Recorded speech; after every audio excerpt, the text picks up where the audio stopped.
This podcast is sponsored by nobody. Hey dudes, welcome to Splat from the Past, the only 80s themed horror sci-fi show where things can get totally radical. Now today I am so excited because I will be talking to Lisa Popeil. She is the daughter of Samuel Popeil and the younger sister of Ron Popeil. You remember all those late night infomercials with the garden weasel, pocket fisherman, the Vegematic, the smokeless ashtray, all those classic inventions. I mean, they got filthy rich off of those inventions. Well, Lisa, for the last 40 plus years, has been Weird Al Yankovic's backup singer, and she actually sang backup on his classic song Mr. Popeil on his classic album In 3D. And she also was Frank Zappa's backup singer, and she also sang with him on the song Teenage Prostitute. And she's been a voice teacher for many years. She has the Voice Works method, and she composed music for the movies Cyber Tracker and Last Chance. And it's going to be a great talk today. This is a multifaceted great talk that I'm just looking forward to. Talk about music and her family's inventions. It's going to be an awesome, awesome talk. So, yeah, here is my interview with Lisa Popeil.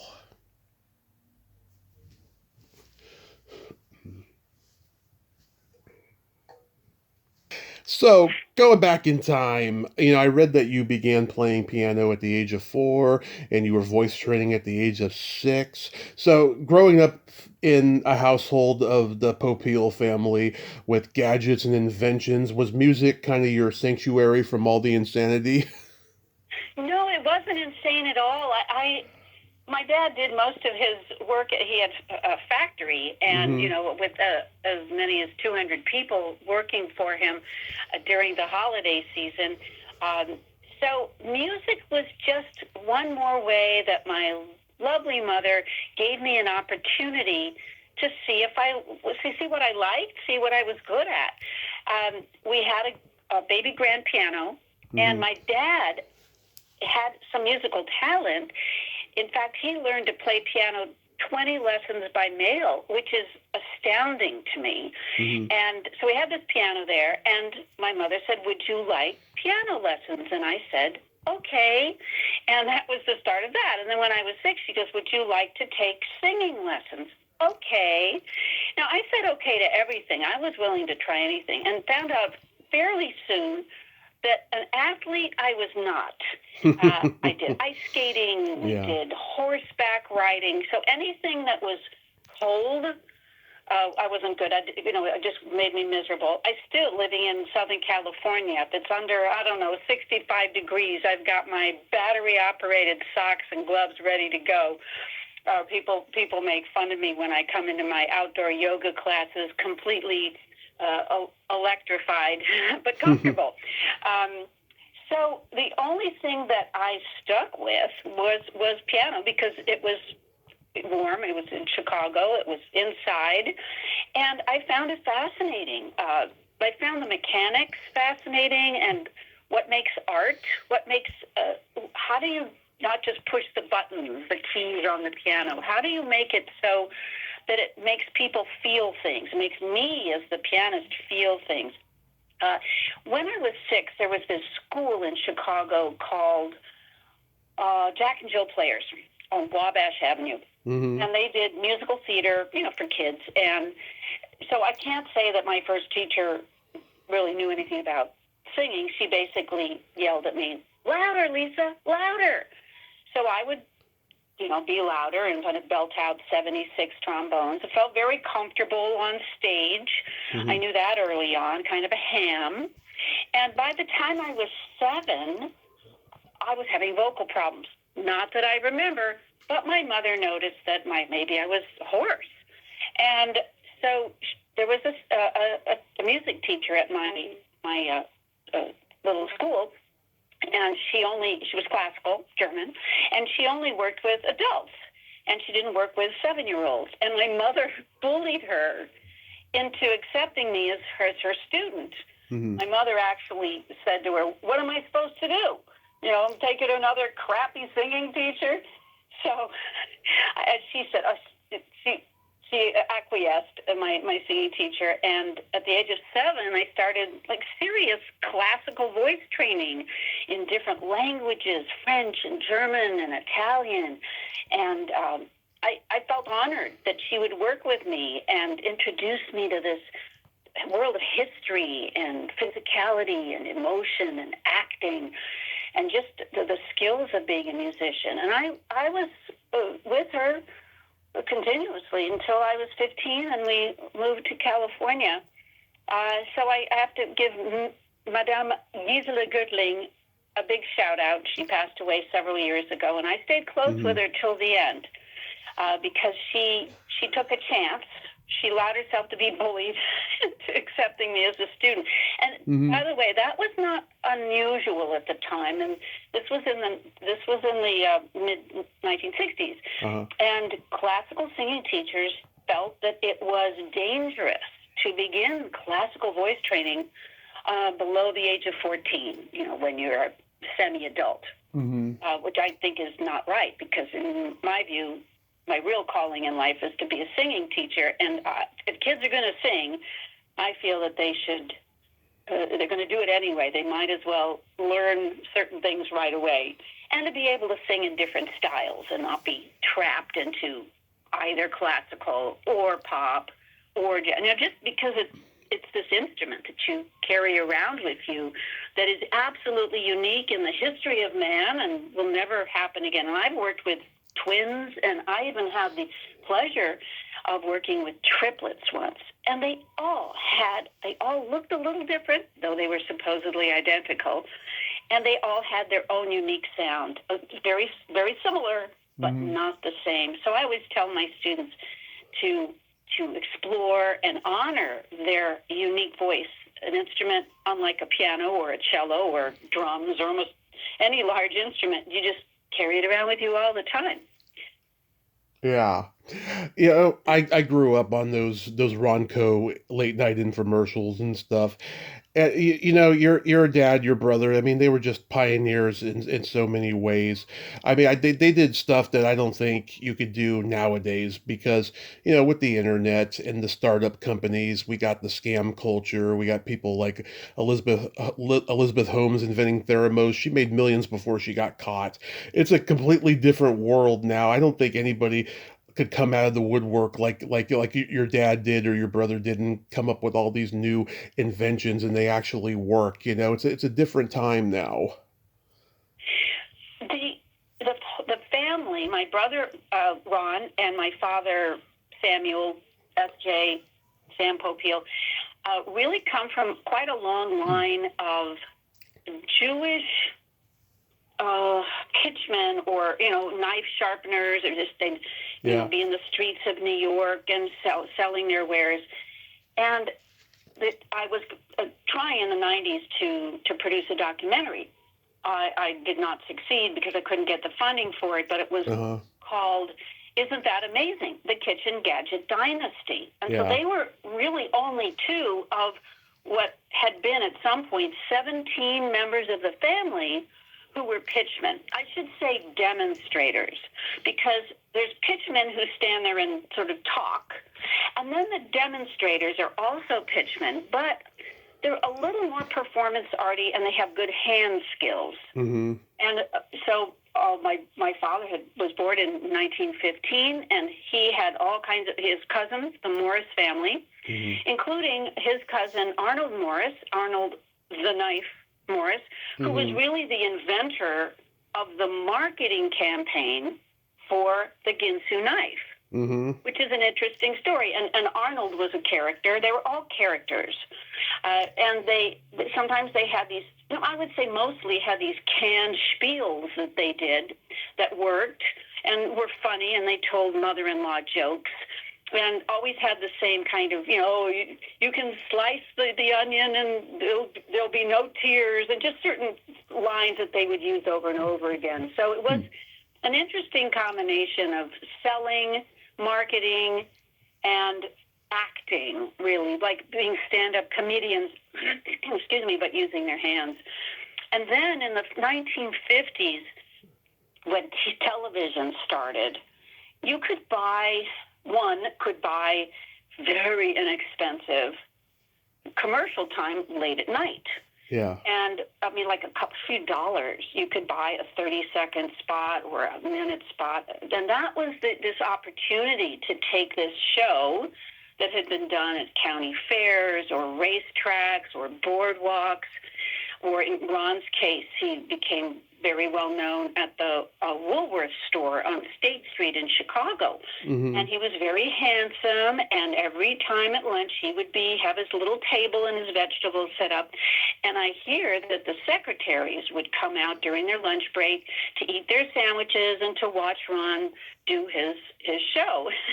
So it was a great confluence of a traditional hard sell style of selling and the beginning of television advertising. And I have all the commercials, and just had a birthday party and was able to amass the commercials and make them into a little show.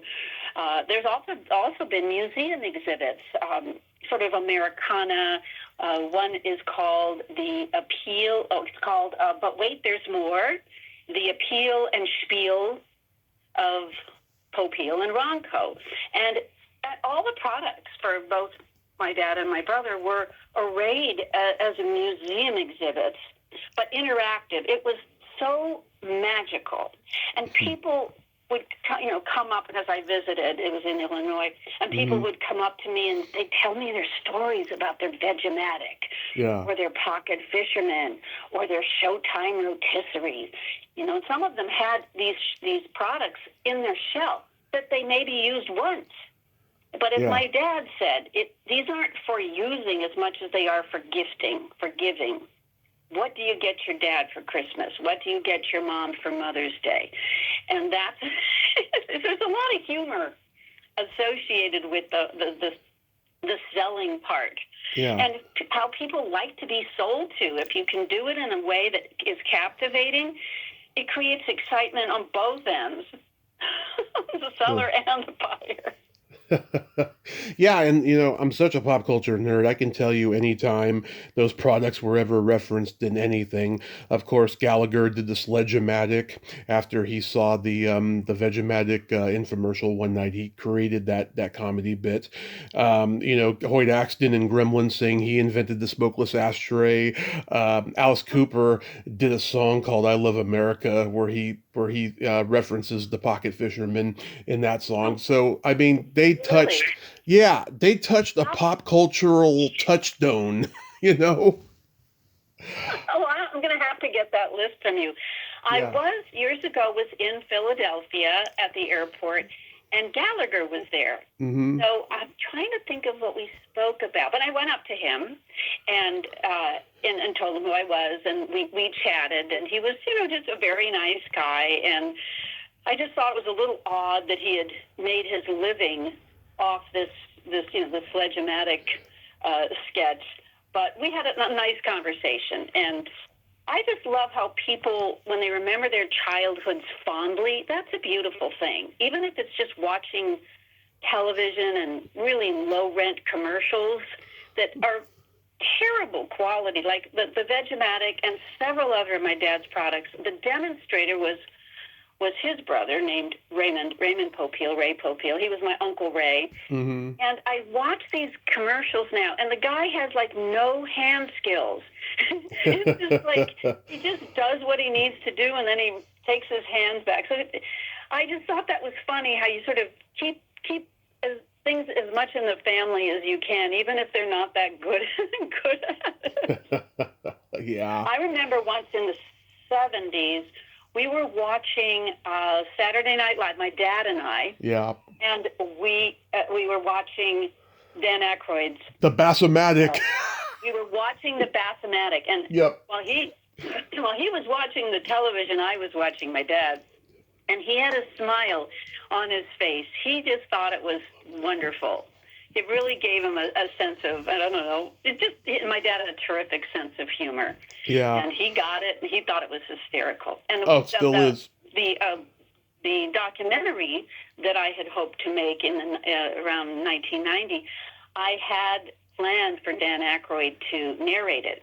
And it was also going to include as a guest Ed McMahon, who had way back in the day, probably in the 40s, had sold some of these products out on the boardwalk or home to home in Asbury Park or Atlantic City. I think it was Atlantic City. And I reached out to him, and he sent me a letter, and he had sadly had a fire at his house.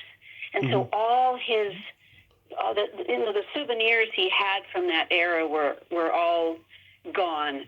But the whole history of Asbury Park and selling on the boardwalk, that's sort of a lost thing too.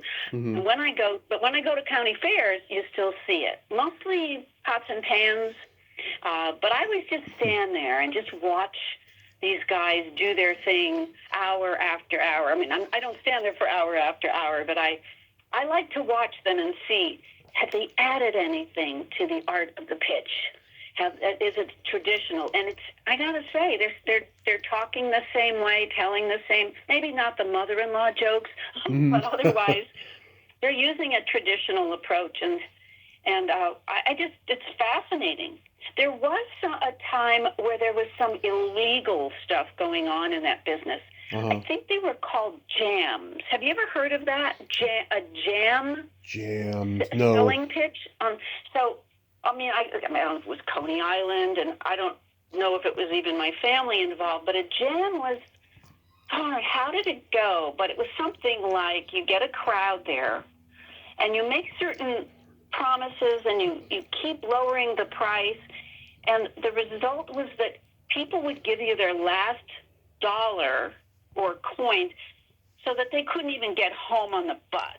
Oh, boy. And I never researched that again to see what that was or exactly when that was, because I'd forgotten. It's been a few decades since that whole side of it came up. And then it became illegal. There were certain laws that came into place. So I hope so. couldn't be taken advantage of because you were just such a good salesman.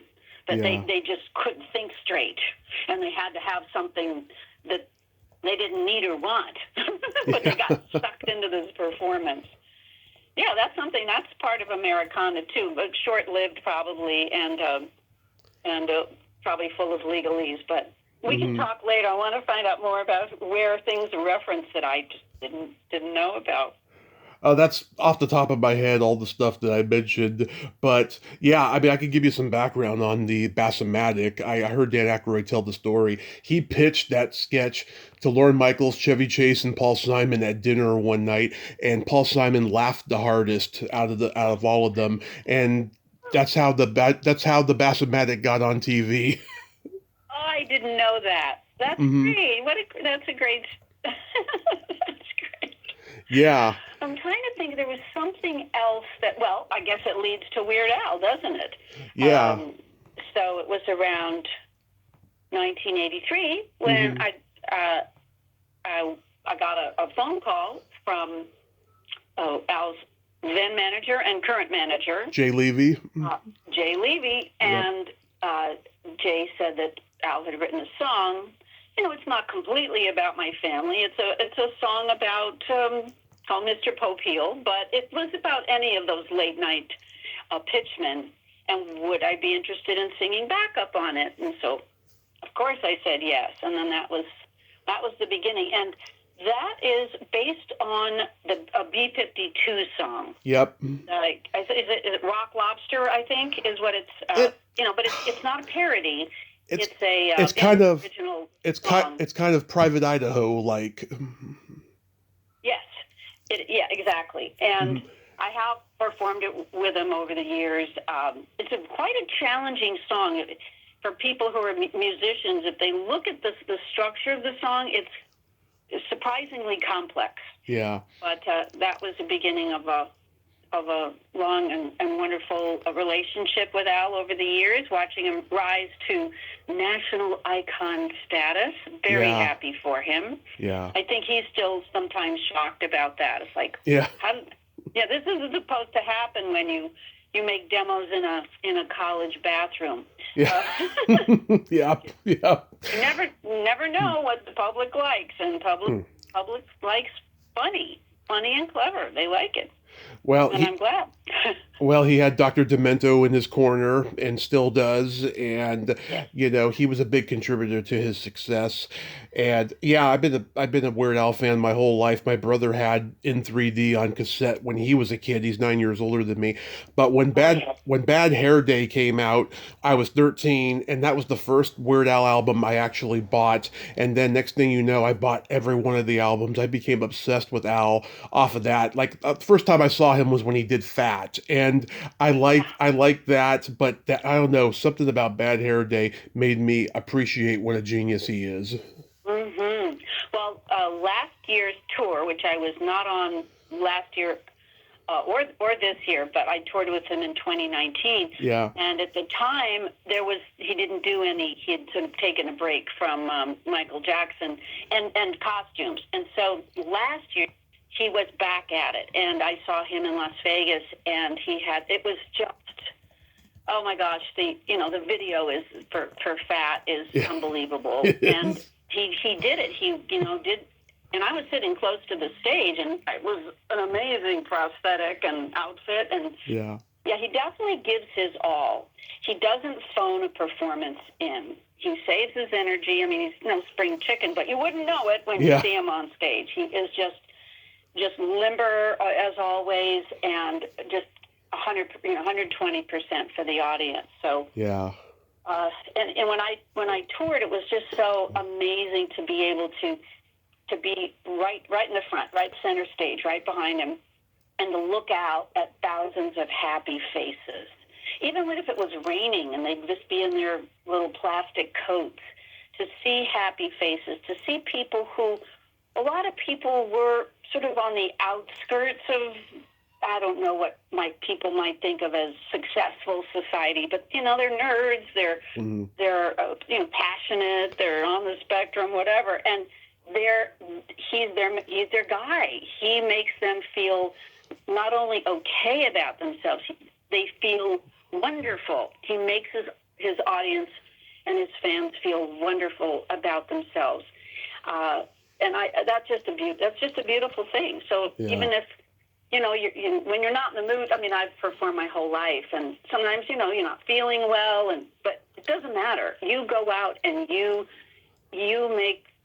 I feel like we're in the happiness business, and you just get it done, and so grateful for that, having had that opportunity to, especially for the super fans who know every song, they know who performed on every song. And I have a list somewhere of the songs I've been on, and I couldn't tell you off the top of my head, except Mr. Popeil, which songs I've been on. But it's always an honor to be able to sing to his audience, because they're not a normal, typical, average audience. There's love in the room on both sides. What did your dad and the rest of the family think of Mr. Popeil? Well, unfortunately, I don't know if my father died in 1984, and I think the song came out after. I guess it was no, it might have been 83. Dad might have heard it. I know Ron loved it. Mm-hmm.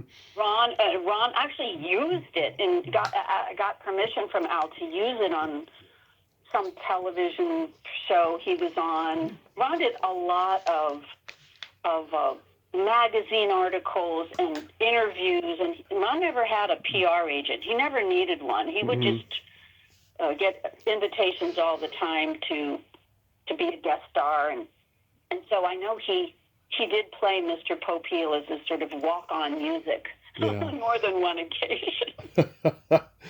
I didn't realize Andrea Robinson also sang on that. Her and I have been in talks for a while about doing an interview. I don't know when it's going to happen, but I thought that was a trip that she's involved in the song too. Yes, she's Mr. Popeil, if anyone wants to hear it. We're doing, specialty voices on that, and she's taking the higher part, and I'm the lower part. But we're really matching. And I haven't seen Andrea in all those years, so I don't know how many years is that. Is that over 40 years? Yeah. I haven't seen her. But shout out to Andrea. Yeah. Make her hear this part. Hey, Andrea. I'll definitely be tagging her on Facebook. Yeah, I mean, I love In 3D. It's a great album. Polka Party has some gems. That medley, that polka medley, a Polka Party. Oh God, it kills me. All my favorite '80s hits are on there. Sussudio, Sledgehammer, Rock Me Amadeus. It just kills me every time I hear it. Oh, I'm gonna go listen to that again then. Yeah. Did you sing on Dog Eat Dog? The Talking Heads style parody. So. Okay, yeah, I like that song a lot. And you did sing on Headline News later, right? That's with a group, right? Yeah, that's with a group. I brought in a group of singers for that. There were several songs where we had a nice group, like "Stop Forwarding That Crap to Me." That was a group that I brought in. Yeah, I'm gonna have to review my list of what I've been on, because it goes back a long way. I listened to the interview you did on the Weird Al podcast, and you mentioned you're one of the people who's doing the throwing up at the end of Amish Paradise. Well, yeah, I'm the only female singer on Amish Paradise, so that high part, that's me. Yeah. And then on it's on Mandatory Fun. What's Tacky? Gosh, that's brilliant. Yeah, Tacky. I'm the female. I'm the female singer on that. And if you listen to Tacky and you hear the background vocals at the beginning, that's Al. That's not me. And then I come in replacing the choir, the gospel choir, about midway through. And then I also, say, what? That sort of little responses. But the first part, it sounds like a woman singing, but it's him, and then the rest of it's me. So that was a while ago. I mean, that's 2014. Yeah. Just that I thought he did, and that video of him, the one-shot video, one-take video, is it's just so genius. Oh yeah, and I love "Don't Download This Song." That song just kills me. Oh yes, yeah, that was a group one. And it was really fun singing, having, maybe 6 or 8 of us, I can't remember, in the studio, and, each one on a part, and, with LA's, most amazing session singers, who just get it done. But Al would always provide sheet music. It wasn't because he's so organized. It wasn't one of those things where you just walk in and you don't know what you're going to do. Yeah. Because I've been in sessions that were like that. It's like, what are we doing today? Or, oh, yeah, okay, did you listen to the song? Oh, I mean, not a lot, but that did happen. But he'd have all the parts written out. Sometimes we'd make last-minute changes.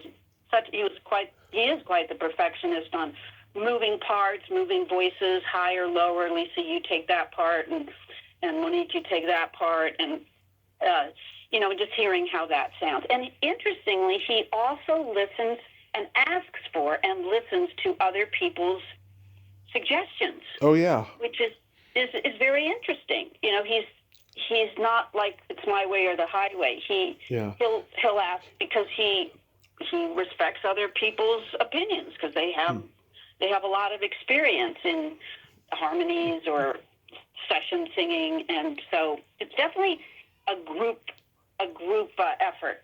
It's not like he's the boss. Like on the tour, I had interviewed several backup singers. I mean, touring backup singers before, and I never heard really good stories. People said, "Oh yeah, we could never talk to the band or the lead singer." They were just sort of. Most backup singers just feel like they are shoved off in a corner, and literally in a corner on the stage, sort of in the dark.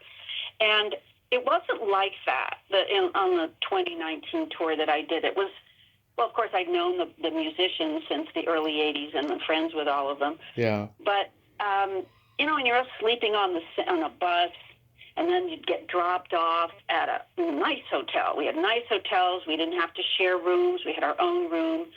The catering for dinners were wonderful. So there was a real sense of family and that we take care of each other.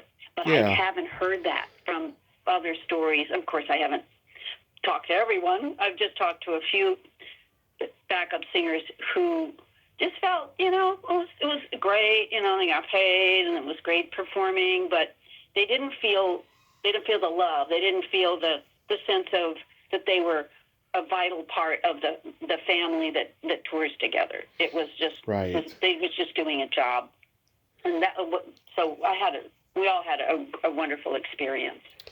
That is wonderful. I'm surprised he didn't have you do any singing on Genius in France, because that was a Frank Zappa, takeoff style parody. I know. Yeah. I know. Yeah. So you're assuming everybody knows about that your audience knows about my Frank Zappa experience? Yeah, because I know about the lingerie, which I wanted to ask about. Like, was that scary for you? I mean, were you all in or not? Well, that was my choice, and it was a surprise to delight him, because I know what his audience wanted. What did scare me is that when I got to the venue, this was the Santa Monica Civic, December 1981, and I was going to do the two shows, the early show and the late show. And the first show I did just in my green pants. I don't know what I was thinking. I had green pants and a white sweater.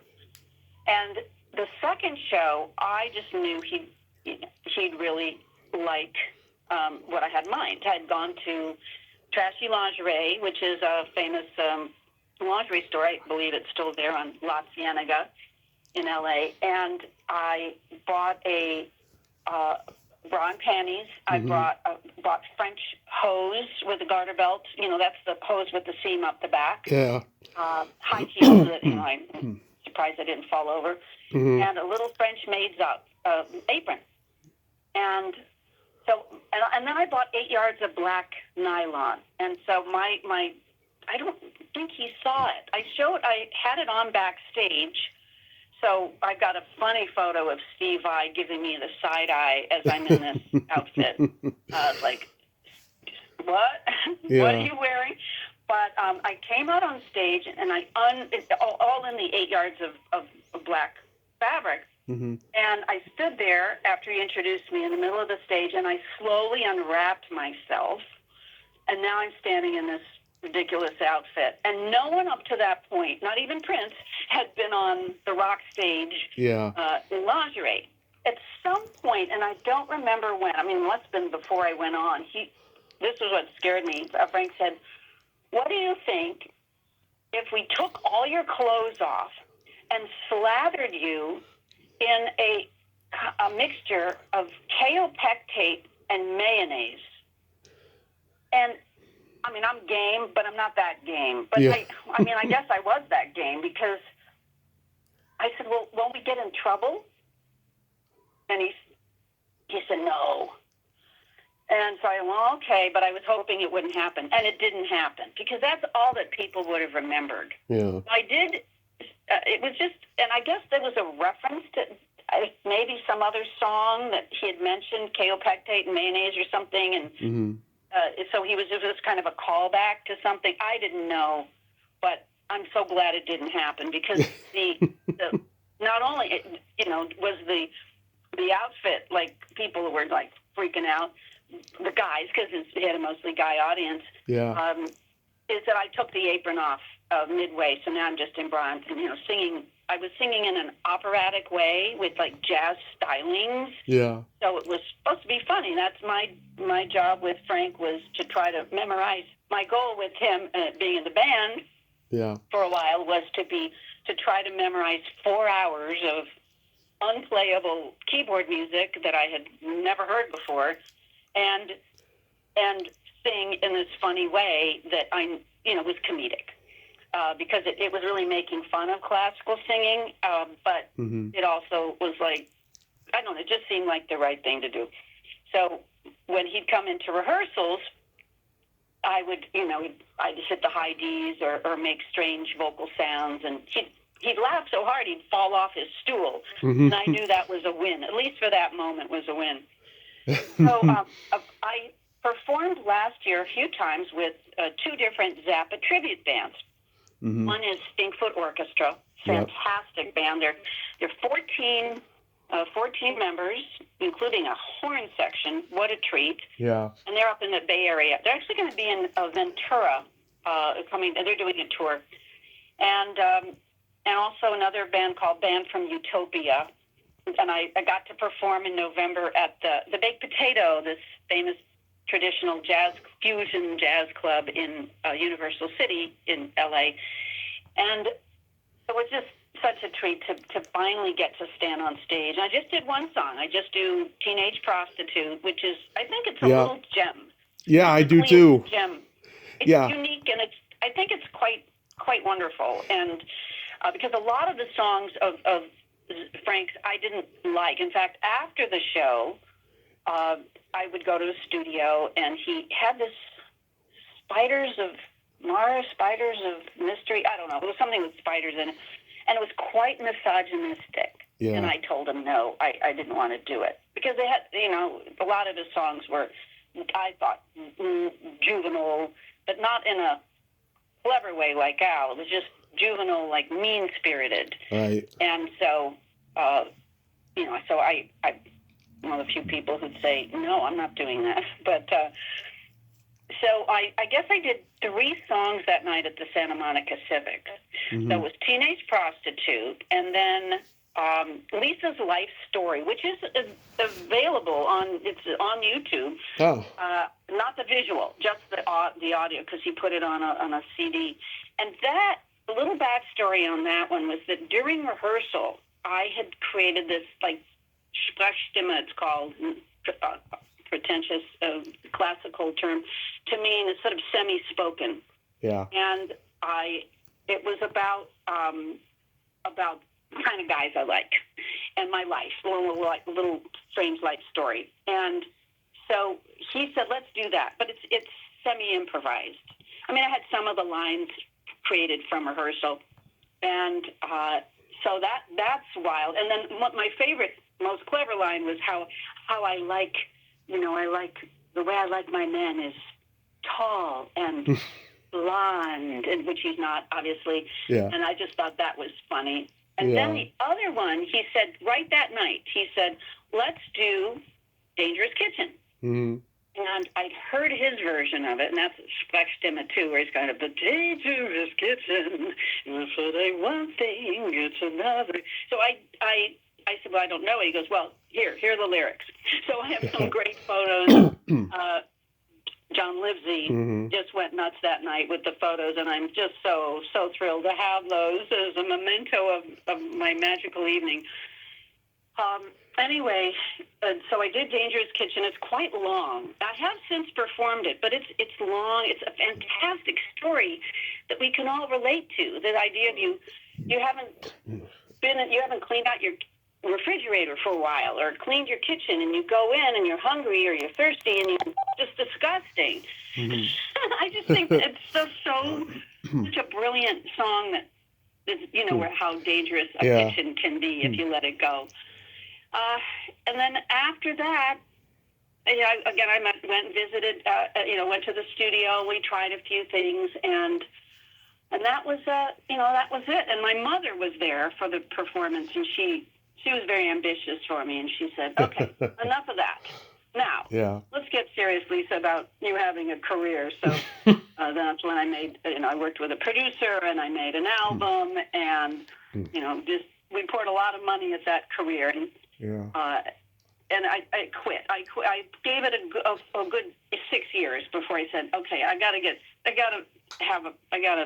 don't want to be too old and be resentful, because I'd seen that in the 80s, like rock female singers, and rock was going out of fashion. And now, new wave was in vogue, and so they're not getting work. Their chance at rock stardom is over, and I talked to some of them, and they were quite bitter, and I thought, I never want to be bitter. I mean, I am a little bitter because my last demo was so good.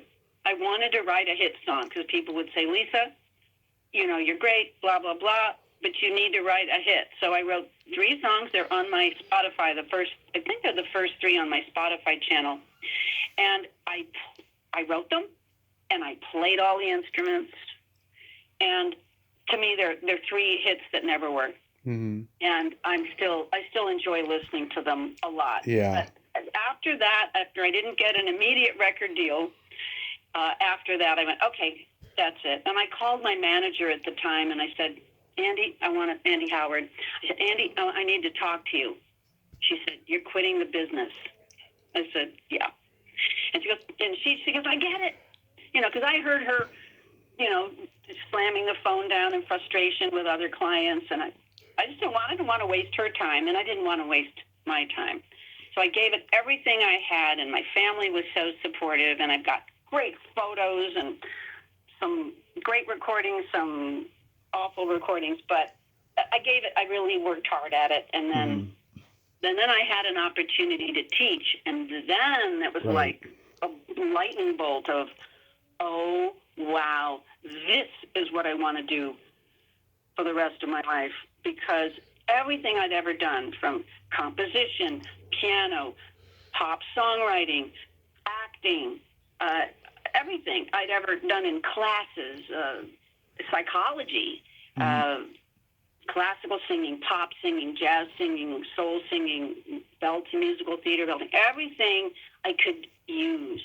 And so finally, at the age of 35, I found my calling. And on being an entrepreneur, you know, at least trying, I was not successful like the rest of my family, but I could make my own business. And now I have, you know, product, and that's my legacy, is everything that I've learned about singing and how to sing different styles, you know, videos and CDs and DVDs, which is, you know, now all downloadable books. So this last part of my golden years, I travel a lot to international voice conferences. I present workshops. I do research. I go to labs. I've got several labs in Germany that I'm going to be visiting this year. And I'll put cameras down my throat. I'm actually really good at doing it to myself. I know how to get the camera, you know. Anyway, I'm going to be in this huge MRI machine in Germany this year, and just really see what's going on. Because when you're a pianist, you can see your fingers. So it's a little more mechanical, and you can, you know, have good form. But singing is invisible. You can't see inside. So I've always been curious. That's one thing about the Popeils. We tend to be curious, and we love to learn. And that learning is fun. I remember a little call back to my dad, was that he was a problem solver. And he said, business is about problems and solving problems. And I remember after he'd wake up in the morning, and there'd be this little stack of little white notes that he had made through the night, where, like, he'd be sleeping, but he'd also be working on solutions. And then he'd wake up and he'd make a note and then put it on the pile and then go back to sleep. Yeah. And I felt similarly, that learning how to sing, not how to, even making magic, there's a certain way it can be taught that makes people just better than they ever thought they could be. And it's mechanical, and certain things I just leave. If they're magical, sometimes I let magical alone, because I don't want to, like, overanalyze everything, but I try to. I've been doing it. I've been studying the voice now for over over 60 years, and teaching for over 50 years. So I have this massive knowledge between my ears, and it's such a joy to share that, particularly with other singing teachers who have letters after their name, like I do, but they're classically trained, and they need more skills, more tools in their toolkit. And so it's my pleasure to work and share my life's fascination and passion with voice in all styles that I've encountered. I've encountered some wild ones. I have students in India. I've sung Indian music. I've sung in languages from the medieval period that are dead now for hundreds of years, trying to research how to speak medieval French or medieval German or medieval Italian and try to really nail that. Yeah. Linguistics, speech therapy, working with speech clients. So I still teach a little online, but my real love is the conferences. They're just a love fest of eccentric, loving people who, I'm generalizing, but people from all over the world who come together to share their expertise. A lot of them are doctors or surgeons. Some are speech, some focus extreme vocal sounds for rock singing. I'm a generalist, so I talk about sort of everything, but I talk about the comparative vocal styles. What makes rock different from jazz, from R&B, from pop? What are the different kinds of musical theater styles that are, belting? There's not just one belting sound. So that's a popular one that I get asked to do. Yeah. And so I do online a lot of workshops. I forgot how many countries. I'm making a list of all the countries. I think I'm up to about 30 different countries, in China and Poland and South America, that I've either done as live workshops, which is really my favorite, or online workshops where I can just sit and, put a little makeup on, and I'm off to get on a plane, good to go. Yeah. So those are my joys now. That's wonderful. I have a compliment I have to give you. I know that you said that you're embarrassed by that solo album. I actually heard it, and oh my God, do you remember Dodie Stevens? She sang Pink Shoelaces. No. She was a one-hit wonder in the late 50s, and I've interviewed her. She's a great lady. So you sing just like her on that album, very spoken word kind of shuffle. I got a guy, his name is Dooley, and he's the guy I love truly. Yeah, just the way you were singing like Primo Man and What You're After, it reminded me of her on that song. Wow. I'd like to hear it. Well, so the thing about the album that was difficult for me was that I'd written these songs. I wrote all the songs except one. And I'd written them in a kind of a dreamy way, and a dreamy, very ultra-feminine sort of way at the piano. And the producer I was working with was an avant-garde trumpet player, Charles Moore, who I loved so much. And he spent so much time with me as kind of developing my sense of myself as an artist. And he felt that one thing that made me different was that I was versatile, that I could do all these different styles.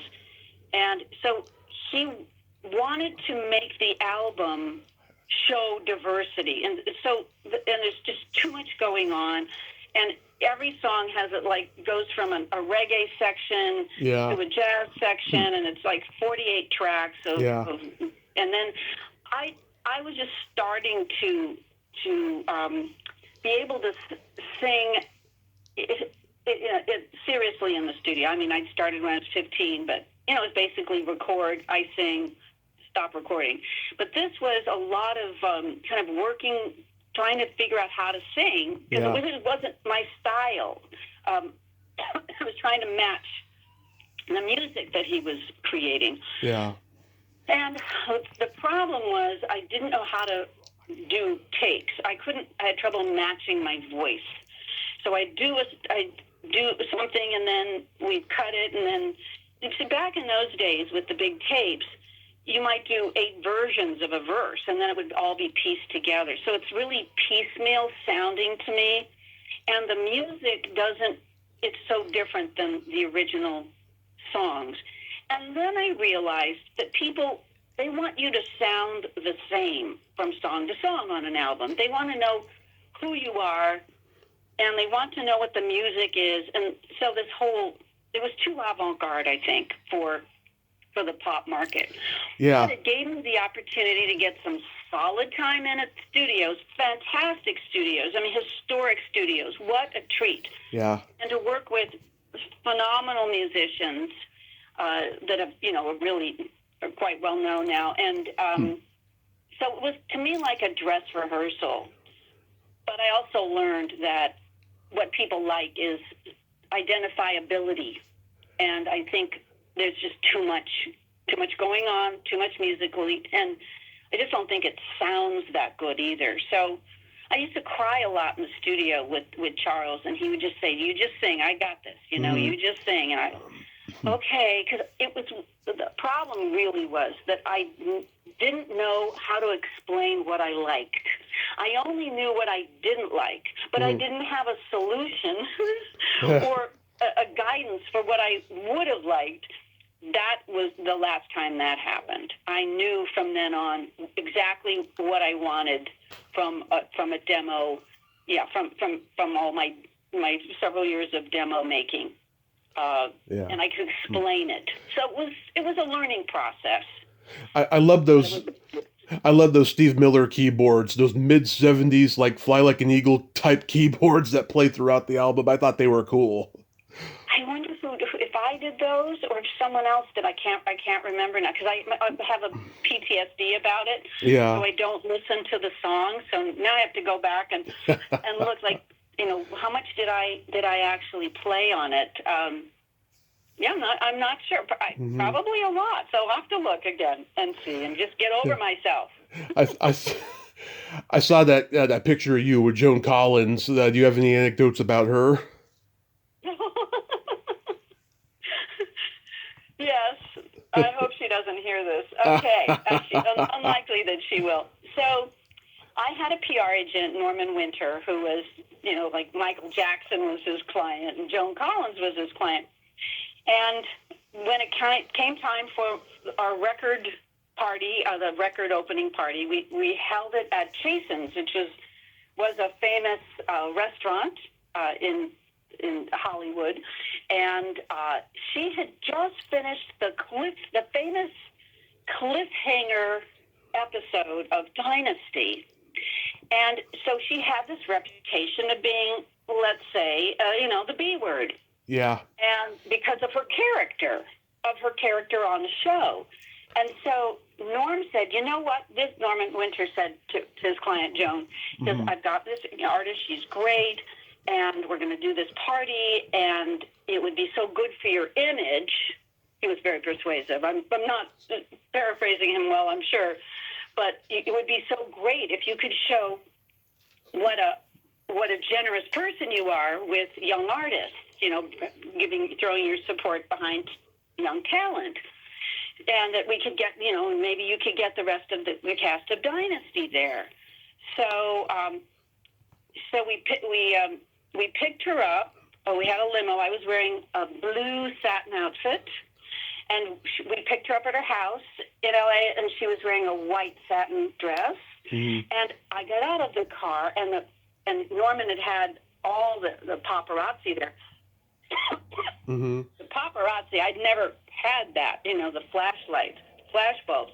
That was very disorienting. Yeah. And all the press was there, and we go in, and it's, you know, beautiful indoor tent.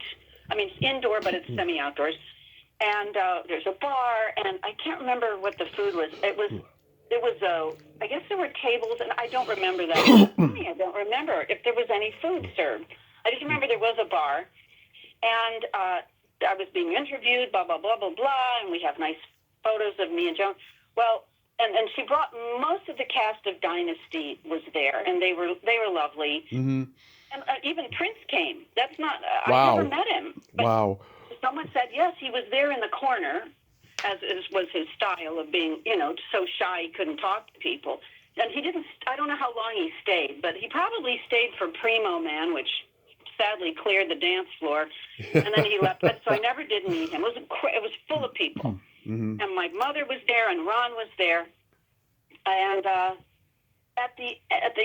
remember talking to Gloria Gaynor at the bar, and she was kvetching about the music business and how hard it was to, you know, continue your success, and I know I was feeling awkward about the record and play bits of it in the back. I'm like, it sounded awful to me. But anyway, at the next day, I found out that Joan Collins fired the PR agent. She fired him because he had kind of entrapped her into this thing, and she was a B word. Yeah. She was able to hold it together, but I think she felt used. But which is sad, because I don't think it's such a bad thing to sacrifice an evening of free publicity, to piggyback on all the publicity she was getting for her character, Alexis, right on the show, Dynasty. So it made her look good. And without her, we wouldn't have had the cast of Dynasty there. But, she just didn't like it. So he laughed. Actually, when I talked to Norman Winter, who's since passed away, I remember he laughed. He thought it was funny that she fired him after, doing this thing that he roped her into. So there you go. There's my Joan Wow. story. Wow, yeah, I've heard heartbreaking showbiz stories like that before. Yeah, you never know what's going on. It's really weird. I'm a huge fan of a little short-lived Saturday morning cartoon show called Kid Video, and you had a song called "Turn Me Up" that was part of the repertoire. My gosh! Yes. Nobody knows about that song. Yeah, nobody remembers that cartoon in general. It's really scary. It was so underrated. Well, I was hired to songwrite with I think it was Saban, Haim Saban, who was the creator of Power Rangers. Oh yeah. And he has done, he rose the ranks and is gazillionaire now. And so he hired me and a couple of other people, including Willie Wilkerson, who I wrote Turn Me Up with. And Willie Wilkerson is I don't know do you know that name? William Wilkerson? Does that ring any bells? I've heard the name. I can't register where it's from. Well, he's the son of the originator of the Hollywood Reporter magazine, and one of the original investors in Las Vegas. Huh. So Willie, who I'd love to reconnect with him. Willie was the son and songwriter, and then I'll send you the demo. The demo for it, Turn Me Up. I'm not completely in tune, but it's cute. It's exactly what they wanted, and then they had another woman or girl, I don't know who it was, to do it for the show. So it's not me singing on the show, but is it on YouTube? The moment when it's sung on the episode is on YouTube. I know that. Oh, okay. Mm-hmm. Yeah, that's so cool. Yeah. That's so cool. It's so arcane. Yeah, and I've interviewed some of the voice actors on that show and stuff, and yeah, it was a really cool, groundbreaking cartoon. The way that they mixed live action with animation, I don't think anyone was doing that yet at the time. Well, how many episodes were there? I think it was a full season or maybe half a season. I don't know. I'd have to look that up, but it went for at least a year, I think. Okay. Yeah. Well, I'm gonna wiki or chat GPT that one too to learn more about that. So it's been an amazing life full of interesting people and fascinating creative endeavors, and you don't always get what you want, but sometimes I don't know if I had been this big pop star that I wanted to be, I don't know if I would have been as happy as I am, as fulfilled. I think there would always be that struggle to come up with the next hit, or you just perform and you're doing the same songs show after show that you did when you wrote when you were a kid. You know, to rationalize why having failed as a pop star, was okay. I don't know. Maybe it would have been wonderful. One of the main reasons I wanted to be an international pop star was I wanted to work with the greatest musicians and collaborate. I wanted to work with people. Well, first I wanted people to be, that would answer my phone call. I'd want to work with so-and-so and this producer and that producer and create together. That was just the most fun, was collaborating with great musicians and great producers. And I've had this thing in the back of my mind. I'm not going to do it, but I've had this idea that floats through every so often to reach out to some of my favorite producers that don't know me, and we'll see if I could even get a hold of them, and work on a song together, and just fulfill that dream I have of having access to and collaborating with someone whose work I appreciated and was influential to me. Oh, that's beautiful. Never say never. Never say never, ma'am.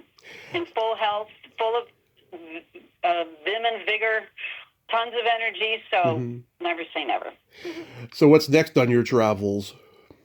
I've got Philadelphia for the Voice Foundation Conference, and I'm going to do a science paper there, present a research paper and a workshop. And then August is Salzburg, Austria, and they made me, in the brochure, it's called Lisa Popeil, Artistic Director, and I'm thinking, what? I wrote a song for this conference 20 years ago, and it was in the style of Mozart, and it's really cute and sweet and loving. It's called Loving Life Together, and so when I told them I wanted to come to this year's, after all these years, I want to come to present at this conference, I said, and maybe we'll do our song again, where everyone sings the song, and we start the day with the song, we end the day with the song, and so maybe that's why you wrote me down like a joke, artistic director. And while we're in the neighborhood, we want to stop by in Slovenia, because I've never been there, and then maybe drive to Croatia. Ooh, and nice. Then to kind of drive up again, maybe to Innsbruck, back to Munich. So we're working that trip out now. And then in Germany, we'll be in October. And they're nicely spaced apart.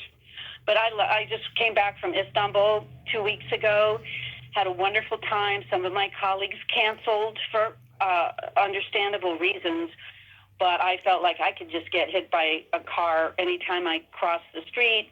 So I did go, and I had a wonderful time. And if anyone's thinking of going to Istanbul, do it.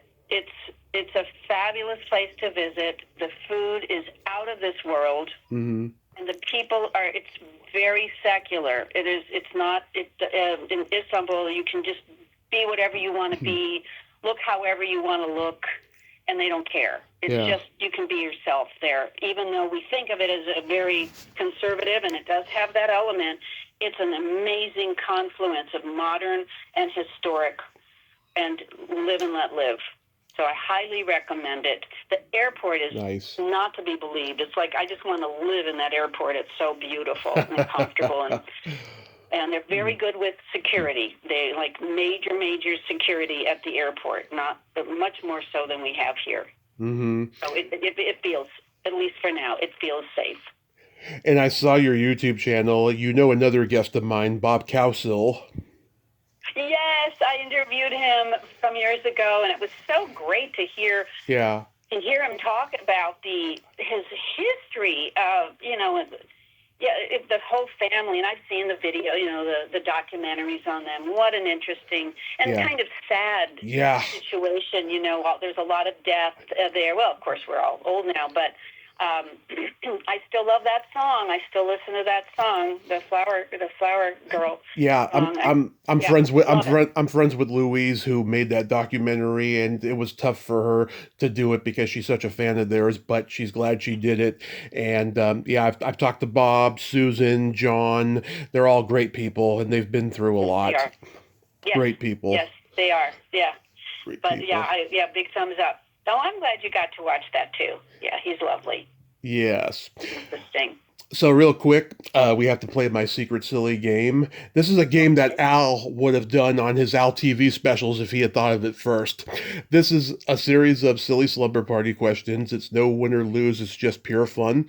And how the game works is I ask you the question, you answer it, then you ask me that exact same question and I answer it. And feel free to comment on the answers because they might be funny.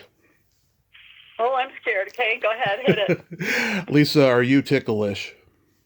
Yes. Are you ticklish, Tommy? Yes, I am ticklish, but if you tickled me without warning, I might hit you in the groin. Me too. Me too. I get violent. I do get. It does inspire violence. is All your right. is your belly button an innie or an outie? My belly button is an innie. The preferable. They're both weird. Belly buttons are weird. Yeah. But yeah, mine's an innie. Aren't most people's innies? I've met plenty of outies, and yes, I have an innie. Mm-hmm. And now I'm going to look up that too. What percentage? People are making notes here. What percentage of people have outies? Okay. All right. What color are your toenails painted? I don't have anything on my toenails. Okay. Just as nature made me. But I am going to do, because summer's coming, I'm going to do silver with a sparkly purple sheer color on top of that. Ooh. So very soon I'm going to show my toes, show my feet, and so I will have silver with a slight purple tinge on top. Love it. Love it. Do you have nail polish on your toes or fingers, Tommy? On my toenails, I have blue-green because it was Easter recently, and I started painting my toenails when I was 13. Fun. Yes. For you. What is your guilty pleasure? Diet Pepsi. Nice. What's your guilty pleasure? Eating pizza and watching a raunchy sex comedy movie. Ooh. Yes. Nice. What would you say is your best personality trait? Exuberance? You definitely have that. Yes. I guess I'm exuberant, yeah. Yeah. Yeah, but I can be quiet and shy, too, but Me mostly too. exuberant. Try to be appropriately so, though, not annoyingly so. What is your most noticeable trait? Well, I'm a Gemini, so I have empathy and I also have no filter. Yeah, I'm bad in the filter department for sure. It's like, oh, Lisa. Because Well- mostly it goes well, but sometimes it doesn't, and you go, oh, I should have couched that. Yeah. Well, you and I have definitely read the room this whole time, but I'm sure, oh my God, we could have some fun conversations of no filter. Yeah, we could go for it, yeah. Maybe we will. Yeah, that'd be awesome. And then my favorite question, is there a stinky smell that just makes you gag? Oh, a stinky smell that makes me gag. I'm really, this is like I'm blowing it here. I can't think of a stinky smell that I wouldn't just run away from. I guess, BO. Okay. Yeah, garlicky BO. Yes. Sometimes BO already smells like someone was eating garlic, I noticed. Yep. Extra bad with the garlic. How about you? What do you think is a disgusting, vomit-inducing smell? Either farts or feet. Hearts or feet, but those are much more subtle than mine. Really? Yes, I think so, unless they're really stinky feet, which I'm not around people with stinky feet. I don't like locker rooms. Yeah. That sour smell when you go into a room and it's, I don't know what that sour smell is. That is disgusting to me. Oh, Still, being a guy who played football in high school, I can totally tell you, oh, it's the worst. do you know what creates the sour smell, though? Yeah. Is it wet clothes, bacteria on sweaty clothes? I think it's bacteria on sweaty clothes, and especially socks, particularly. Yeah. Okay. The worst. All right. Yeah. Right, I think we did the deed here. Yeah. Lisa, this Go is... throw up for momentarily while it's on my mind. Lisa, this has been an honor. Thank you so much for coming on today. Thank you. It's so nice to talk with you. And we have a lot in common, and I've really enjoyed spending this time with you, Tommy. Oh, I appreciate that. Yes, and I hope you have fun on your travels and the projects you have in the future and future shows you do with Weird Al. And I hope you have a great rest of your day and be safe out there. Oh, thanks Bye. Thank you. Bye-bye. Well, there you have it.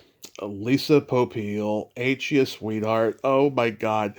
What a great lady. Great laugh too, and just a real sense of fun. I enjoyed talking to her. Oh my God. I talked to the daughter of the man who created all these different inventions, all these amazing inventions. It was such an honor. I am blessed. I am blessed. I'm coming up on my 2600th interview, by the way. Oh my God. Oh my God. I'm getting old. Well, until next time, this is Tommy Throwback Kovac saying there's no shame in living in the past because the present sucks. Later, dudes. Lisa Popeil.